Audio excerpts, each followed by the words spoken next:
எல்லாத்தையும் சிரிக்க வச்சிட்டு இருந்த மனுஷனையே இப்படி அழ வச்சிட்டீங்களேடா. அது வலி வேற டிபார்ட்மெண்ட்.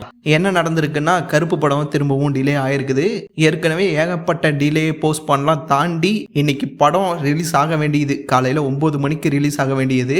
அதுக்கெல்லாம் கூட செலிப்ரேட் பண்ணிட்டு இருந்தாங்க நேத்து தான். சிஎம் ஜோசப் விஜய் வந்துட்டு கையெழுத்தெல்லாம் போட்டாரு 9 மணி ஷோவுக்கு. அதனால ரிலீஸ் பண்ண போறோம் அப்படின்னு செலிப்ரேட் பண்ணிட்டு இருந்தாங்க.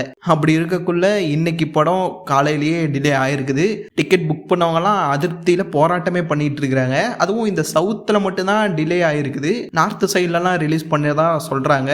சவுத்துல மட்டும் டிக்கெட் புக் பண்ணியுமே டிலே ஆயிருக்குது. அதுக்கான காரணம் என்னங்கிறது சரியா தெரியல. ஆனா அதுக்காக ஆர்ஜே பாலாஜி இப்போ வந்துட்டு ஒரு வீடியோ ரிலீஸ் பண்ணியிருக்கிறாரு. அதுல மனுஷன் கண் கலங்கிட்டாருங்க. பார்க்கவே முடியல. எல்லாத்தையும் சிரிக்க வச்சிட்டு இருந்த மனுஷன் பாவம் அவரே அழுந்துட்டாரு.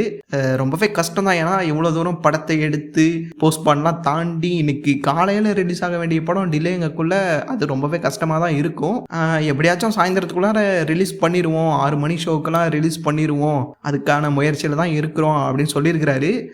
இப்படி ஓப்பனிங்ல எண்டு கார்டு போட்டாங்களே, இதுக்கப்புறம் எப்படி பாஸ் டீல் பண்ண போறீங்க? நீங்கள் கவலைப்படாதீங்க பாலாஜி, கண்டிப்பாக சாயந்தரம் ரிலீஸ் ஆகிடும்னு நான் நம்புகிறேன்.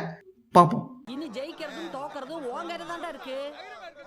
ஜெயிச்சிருவேல சாமி, ஊரே உனக்காக வேண்டுற சாமி, ஜெயிச்சிருடா.